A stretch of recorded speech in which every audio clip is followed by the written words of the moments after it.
મિત્રો, આજે આપણે કિંમત જિલ્લા પંચાયતના ભાજપના ઉમેદવાર છે વસંતભાઈ પુરોહિત, એમની સાથે વાત કરીશું.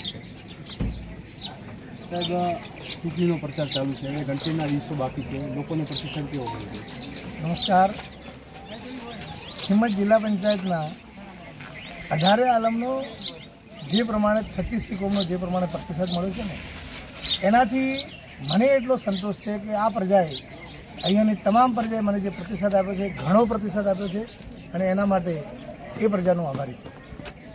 અહીંયા લોકોના મુખ્યત્વે કયા કયા પ્રશ્નો સામે આવી રહ્યા છે?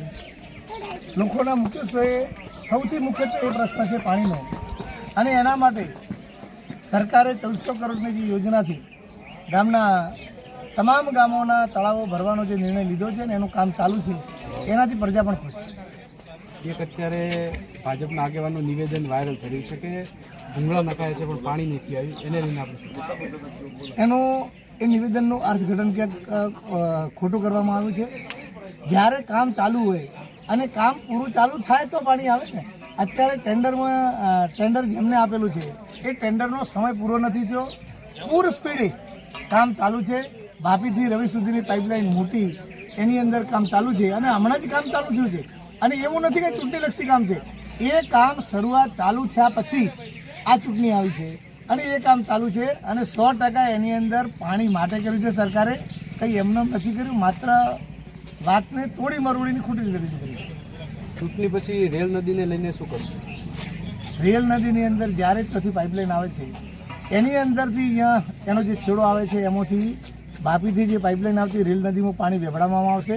અને એના સિવાય જે અત્યારે આપણી સીપુ નદી સુધી લિંક કેનાલ કરી છે, એ સીપુ નદીથી લિફ્ટ કરી અને આપણા રેલ નદીમાં પાણી નાખવામાં આવે, એ ધારાસભ્ય સાહેબ સાથે અને સરકાર સાથે બેસી અને એ પ્લાન બનાવશું, અને એના લીધે રેલ નદીમાં પાણી આવે એના માટે તમામ પ્રયત્નો કરવામાં આવશે. ચૂંટણીમાં પ્રચાર ગામે ગામ ફરી રહ્યા છો, તો લોકોનો પ્રતિસાદ કેવો છે?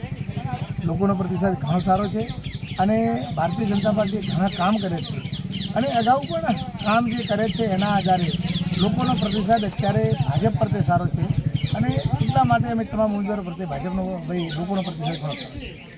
આપ ઉમેદવાર છો, એની સાથે સાથે ધાનેરા ભાજપના આગેવાન પણ છો, તો ધાનેરા જિલ્લા પંચાયત, તાલુકા પંચાયત અને નગરપાલિકાનું પરિણામ કેવી રીતે જુઓ? ધાનેરા તાલુકાની અંદર ટોટલ 5 જિલ્લા પંચાયત છે, 26 તાલુકા પંચાયત છે. એની અંદરથી સંપૂર્ણપણે 5 જિલ્લા પંચાયતની અંદર ભારતીય જનતા પાર્ટીનો ભગવો આવે છે. નગરપાલિકાની અંદર પણ ભારતીય જનતા પાર્ટી એમનું પોતાનું ગોળ બનાવે છે, અને જિલ્લા પંચાયતમાં ભારતીય જનતા પાર્ટી 100% ભગવો લહેરાવે છે, એમાં કોઈ બે મત નથી.